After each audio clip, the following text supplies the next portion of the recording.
more weeks before I leave for Bulgaria.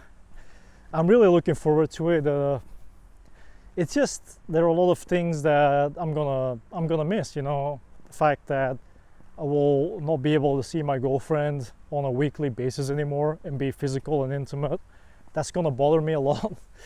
Also getting everything set up, whether I'm alone or with some help from one of the neighbors, Mario.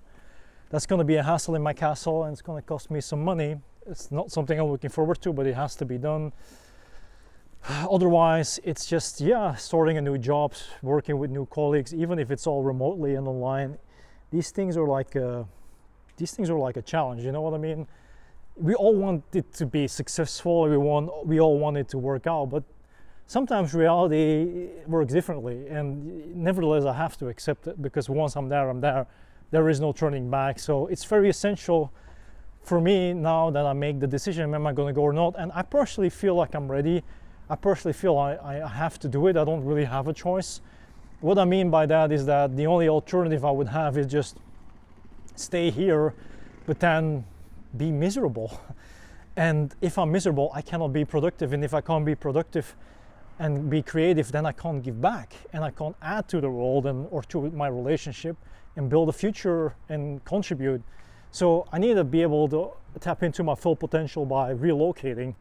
And it has nothing to do with being desperate to get out of here. It has mainly to do with opportunities and improvement. And leveling up is very important in life. I think it's more important to men than anybody, any creature. And it's just because if you give up and you don't level up, then what future is there? What talk about self-improvement? What talk about boosting the economy? What talk about contributing and making life better for everyone and being proud of that? Like, you gotta think about that in that way. Like, it seems to be an important thing for any guy in the world, even if you don't have anything or you start out at the bottom of the barrel. Like, these things matter like anything else in life, and it's important to deal with it accordingly, because eventually it will come back and haunt you, because it's part of every man's journey. It's part of every man's journey. I would love to lead with example. Be a success story, be inspirational, be motivational. I do want to do that. I do want to put myself in that position deliberately, because I do enjoy it as much as I share it, and people enjoy it while I'm sharing it. Sharing is caring, and caring is fulfillment. You know what I mean? It's giving back, and that's in a healthy way. But it's just, there are some things. It's just human, I guess. It's also being part of a guy as a man. Like, if you have something good and you're enjoying yourself and you're happy, why would you quote unquote leave it behind? It's not leaving behind literally, it's more in a physical sense, right? You're leaving it behind temporarily, but you hope it's going to be there when you come back. But you don't know, and that's the thing that can get to you mentally. It can really affect your mental health if you let it get to you. So I was thinking okay, how am I going to deal with it, properly?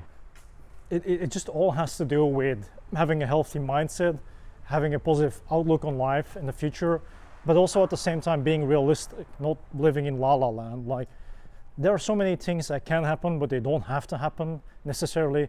There's so many things that will happen, but let's all see it in a positive way. Like, being negative is easier than being positive. Being positive takes a lot of guts. And for me personally, it's just about, I want to do what I can do. And if that isn't enough, so be it. If it's enough, well, great, then we can share it. Because it's a shared journey, it's a shared adventure, and there is potential in everybody and everything. You just gotta seize the day, like they say, right? Something I remember hearing when I was a kid in school. So it's just taking those steps that bring me into a different position of life, make me enter a different arc. And these things I like and enjoy and I want to do, but it's different when there are people you've got to keep in consideration, people that are at the sidelines watching you and that have a important part in your life, play a important part in your life. Like, I can't just pretend I'm alone anymore in this game. And that makes it a little bit more stressful, because I just, you want to keep your partner happy, and you want to keep them in mind when you make decisions in life, because you're not alone anymore. But at the same time, you got to pursue your dreams, your goals and ambitions, but then you don't want to lose either. You don't want to lose any of it, but that's not fully in your control. You can only control it for so much, and then the other things you got to let go and that's something you can't, you just have to let it go, and it will sort itself out. And that's very difficult, not only for me, but there are many people that struggle with it as well, like accepting that you can't control everything or anybody or everybody because that's not how life works.